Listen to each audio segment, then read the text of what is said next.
bem, doutora? Tudo bem, querida. Bem-vinda aqui. Eu não sabia que você não estava aqui em São Paulo. Você não é de São Paulo, né, doutora? Na verdade, eu sou de São Paulo. Ah, você é de São Paulo? Mas hoje em dia eu moro no Espírito Santo. Mora lá. Moro lá, mas eu tenho escritório aqui, então eu fico entre São Paulo e Espírito Santo. Então minha vida é um pouquinho dividida, um pouquinho corrida, mas consigo fazer todas as coisas assim na ponte aérea mesmo. Na ponte aérea mesmo. Deu tempo de escrever um livro, tá Pois ótimo.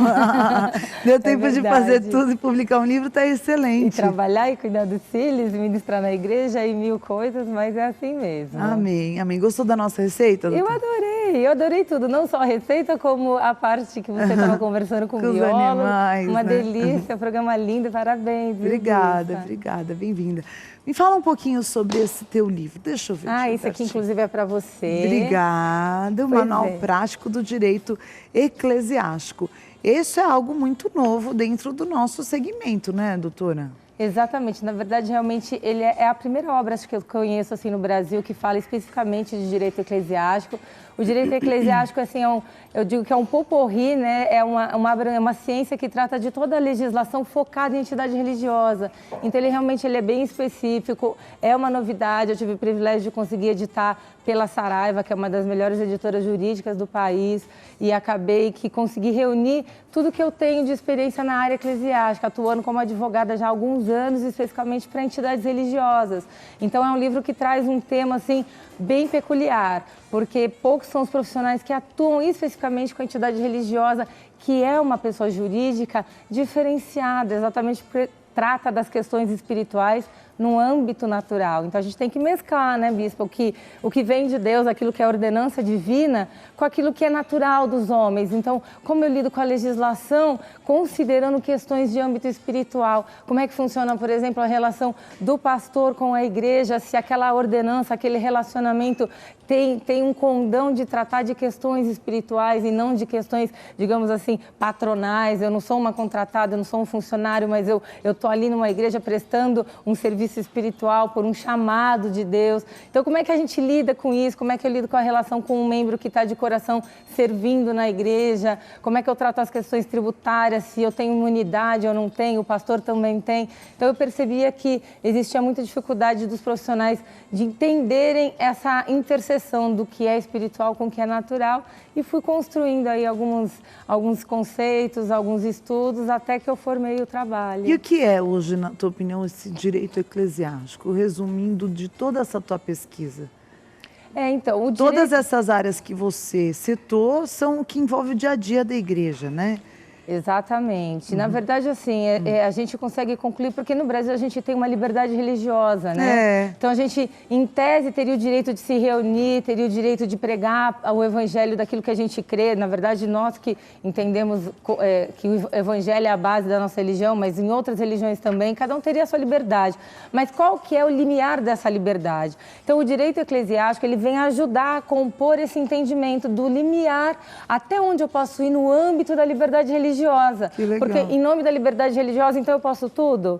O que eu posso dentro nesse aspecto? Então a gente percebe muitos conflitos, Bispo. É impressionante como a gente percebe conflitos. Eu gostei que tem aqui até modelos de contratos, por exemplo, o contrato do voluntário. Isso. Né? Porque tem muitas pessoas que muitas igrejas às vezes sofrem com isso, que a pessoa fala, olha, eu vou ser voluntário, vou trabalhar como voluntário, vou ajudar a distribuir cesta básica, eu vou vir um dia doar um dia meu para a igreja, e depois ela sai dando escândalo e até às vezes querendo procurar alguns direitos que são totalmente indevidos, né? Exatamente. E aqui você dá até alguns modelos, então. Exatamente. Sobre a pessoa, a igreja pode... Como é que será que o membro recebe isso aqui de uma maneira positiva? Você já tentou aplicar, doutora? Olha só, eu tenho atendido bastante entidades religiosas e o que eu percebo é que os membros se sentem muito seguros quando veem que a igreja se preocupa em trazer uma regulamentação para todas as áreas. Então, é bem bacana, a receptividade tem sido muito legal. No caso dos voluntários, por exemplo, a gente tem diversos problemas corriqueiros que parecem que não vão acontecer. Quais são os maiores problemas que você já encontrou? Exatamente, é esse tipo de problema. Mas você quer ver um problema muito sério que acontece, que muitas vezes a igreja não sabe como lidar? Quando um voluntário tem algum tipo de acidente, algum problema na igreja, quando quando está prestando um serviço voluntário. O que faz? O que faz? Qual que é a responsabilidade da igreja num momento desse? Então, o que eu tenho falado? E é por isso que é interessante o direito eclesiástico, porque a ciência do direito, de natureza, já não é uma ciência exata. Mas quando a gente fala de direito eclesiástico, ela deixa de ser mais ainda. Por quê? Porque você lida com questões espirituais. Então, uma das coisas que eu falo é que quando você permeia a legislação no âmbito do direito eclesiástico, não adianta você pensar em aplicar a lei de forma literal. Você vai ter que permear outros aspectos, os princípios e principalmente o princípio moral. Então, o que eu falo em relação à questão de um acidente de um voluntário dentro da igreja? Você tem um termo, ele assinou o termo de voluntário, em tese ele prestou aquele serviço, ele doou aquele serviço, e quando a gente fala de doação de serviço, ele doou inclusive o risco daquele serviço prestado. Mas então, em tese, a igreja estaria protegida de qualquer indenização de ordem financeira. Mas aí eu te falo, bispa, como pastora, como uma pessoa que quer cuidar daquela vida, a igreja vai abrir mão e vai deixar de atender a necessidade daquela pessoa? Não. Nunca vai. Então, desde que a pessoa não entenda que isso é uma obrigação, né? Esse é o problema. Exatamente, bispa. Então, o que a gente tem aplicado? Você tem o direito de forma literal, mas você vai permear os conceitos espirituais. Então, a pessoa que está ali precisando de um atendimento porque sofreu um acidente, por mais que ela tenha assumido o risco daquilo, se ela está inserida no contexto, né, daquela organização religiosa, se ela é filha daquela igreja, ela sabe que ela vai poder contar. E o que se espera é que o pastor, os responsáveis por aquela igreja, deem um atendimento, mas por amor, por voluntariedade, por liberalidade e não por uma obrigação. Então, são esses conceitos, bispa, que no meu decorrer da minha prática profissional, eu percebi que eram muito difíceis. Você é pastora também? Isso, então, você reúne as duas experiências, né, doutora? Como pastora, há quanto tempo você é pastora? Fui há 6 anos que a gente assumiu o ministério lá no estado. Então, você tem o dia a dia da pastora e o outro lado da advogada, da doutora. Exatamente. E aí você uniu essas duas experiências para abençoar tanto a pessoa que participa, como proteger a igreja também. Exatamente. E também falar para quem hoje está à frente da igreja quais são as obrigações. Porque tem muitas obrigações também que as pessoas acham que não existem, né? Esse manual, eu achei interessantíssimo a tua iniciativa, mas, por exemplo, algumas obrigações que a igreja deve ter e que hoje muitas igrejas não praticam, que você identificou. Olha só, a primeira situação que a gente identifica é a questão da própria legalidade de atuação. Então, tem muitas igrejas que elas estão ainda no tempo de Paulo, que a igreja se reunia, né, naquela coisa da casa, sem aquela obrigação de ter que se constituir como uma pessoa jurídica. Então, a gente encontra muitas entidades religiosas que estão instaladas sem ter um CNPJ, consequentemente, bispa, não tem um alvará de funcionamento, não tem a licença do Corpo de Bombeiros. E quando a gente faz um ajuntamento de pessoas, você tem uma responsabilidade no fluxo daquelas pessoas que estão ali. Então, é necessário que as pessoas se conscientizem de que precisa ter tudo regulamentado, um estatuto que dê também proteção à igreja, mas aos membros, que permita que ele tenha aquela regulamentação do ambiente físico, ou seja, do espaço físico. Então, abertura, né, nos órgãos locais, na prefeitura, no Corpo de Bombeiros. Esses são os primeiros aspectos que eu vejo que muitos pastores, muitos líderes acabam negligenciando, até por falta de conhecimento. No decorrer das atividades, diversos outros aspectos eu percebo que eles deixam de prestar atenção. Por exemplo, a igreja, pela natureza que ela não tem obrigação de pagar tributos ou pagar impostos, na verdade, em relação ao valor que arrecada. Isso é um tema de grande polêmica, né? Mas, enfim, dentro desse benefício que as igrejas em geral têm, todo o templo, muitos pastores se confundem. Então, eles não pagam nenhum imposto, aliás, nenhum tributo que engloba os impostos, entendendo que é imune de todos eles. Mas é importante hoje a doutora Thaís falar todas as igrejas mesmo, tá? Porque tem gente que só critica o segmento evangélico. Nisso está incluído a Igreja Católica, que é a maior arrecadação do planeta, é a Igreja Católica. Em termos de entidades religiosas. A igreja, as instituições espíritas que recebem doações, dentro do judaísmo, enfim, todas as igrejas, né? Isso não é só a evangélica. Tem essa confusão? Não Tem essa confusão. A pessoa acha que não precisa pagar nada, então. Exato. Então, ainda acha que não tem que pagar nada e acha que o pastor, que é o presidente, também, eventualmente, está imune das suas obrigações. Então, acaba vivendo essa confusão. Existe muita confusão no âmbito financeiro também, de haver essa mistura do que é da igreja, do que é do pastor. Então, eu tenho tentado, né, no âmbito do meu trabalho, mostrar a diferenciação do que é a pessoa jurídica, do que é a pessoa física, a responsabilidade do pastor enquanto pessoa física, a responsabilidade da igreja enquanto pessoa jurídica e traçar esses entendimentos e direcionar. A igreja, ela não é isenta ou imune desse imposto, mas ela é desse. Por exemplo, o IPTU. O IPTU é um imposto que ele é municipal. Ele é uma concessão federal na Constituição, né? Desde que a entidade religiosa seja proprietária do templo. Mas existem alguns municípios que abraçaram isso e abrangeram o quê? A isenção para quem é locatário. Mas tem igreja que não sabe disso, aí acaba pagando um IPTU que eventualmente não precisava pagar porque desconhece a legislação. Olha né? só, então, eu mesma não sabia disso. Porque quando você é locatário, dependendo do seu município, você tem essa possibilidade por conta de eventualmente alguma lei que aquele município tenha promovido. Então, são situações técnicas do ponto de vista legal que muitas entidades não conhecem. E eu consegui aí construir algum trabalho que pode estar auxiliando as entidades a manterem um padrão de regulamentação bacana no dia a dia das suas atividades, para que o pastor possa pregar a palavra e se preocupar com os filhos e somente com isso. Né? Tinha que ser essa a principal parte, né? Exatamente. Mas não adianta, ele também tem que cuidar Exatamente. de todo esse fundo, porque é um organismo, né? Às vezes as pessoas falam, não é uma empresa. Não é uma empresa, querida, é um organismo. E como qualquer organismo e organização, ela demanda atenção, Exato. demanda regras, Isso. assim como a nossa casa, né? Exatamente. Tem regras,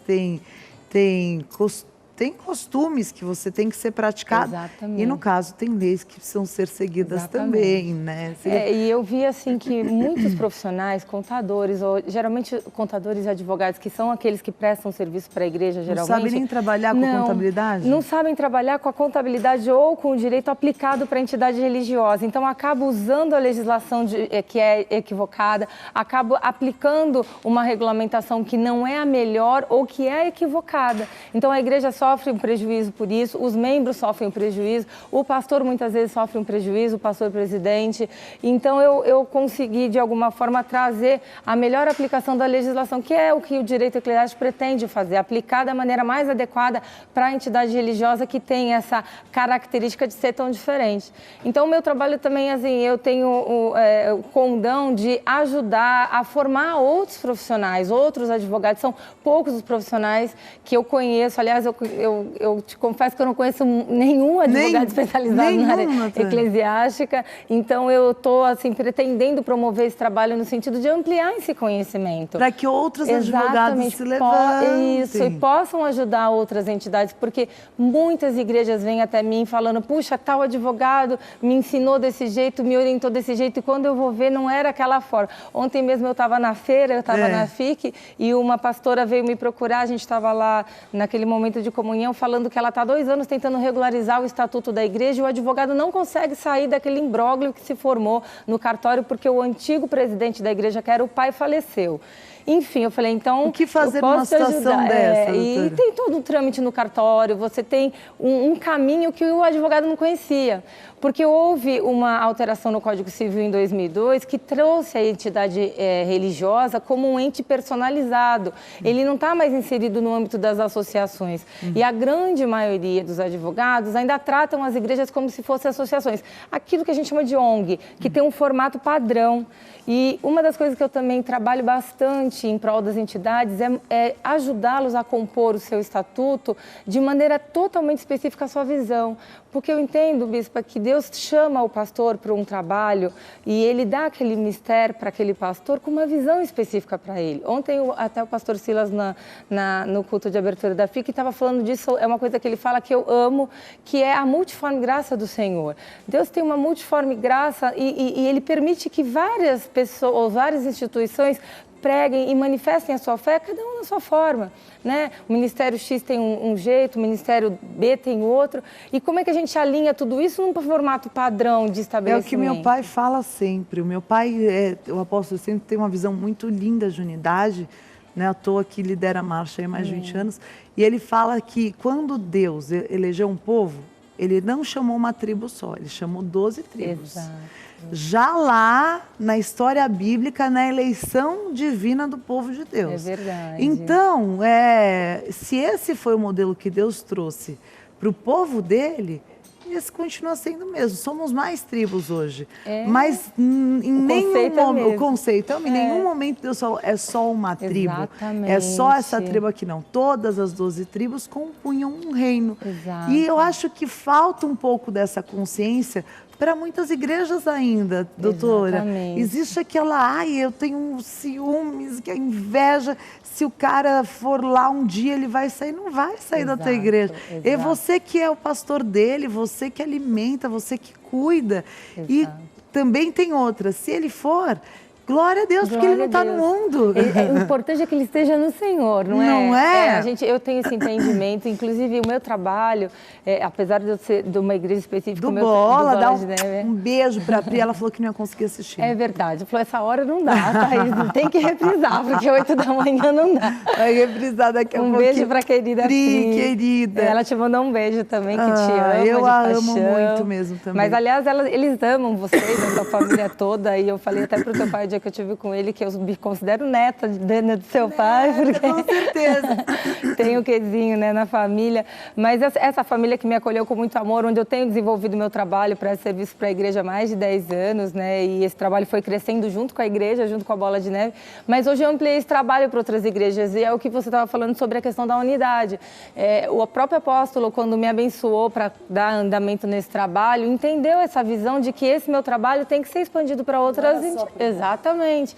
Então, hoje, meu trabalho, eu recebi realmente como um chamado de poder auxiliar outras entidades e aplicar essa diversidade, né, da nossa multiforme graça de atuação com as coisas do Senhor para cada entidade de uma forma diferente. Então, a Pentecostal tem um entendimento, tem uma doutrina, tem uma visão. Como é que eu lido no âmbito legal com isso? Aí eu sento, faço todo um trabalho específico para essa entidade. A gente cria um estatuto que regulamenta exatamente aquilo que ele entende que recebeu como ordenança divina, que tem como doutrina X ou Y situação, que é diferenciada. E é esse um trabalho que realmente, como você falou, eu recebi do Senhor como um diferencial, porque eu sou pastor, então eu sei o que é estar no campo, lidar com ovelha, lidar com membro. Aí como é que eu trato esse pastor, como é que eu trato aquele que acha que pode ser ordenado pastor. Então, para cada entidade a gente vai ajustando, né? Tem essa ainda também, né? Tudo isso. Doutora, obrigada pela presença aqui no Vem com a Vida. Parabéns pelo teu trabalho. Obrigada. Parabéns por essa iniciativa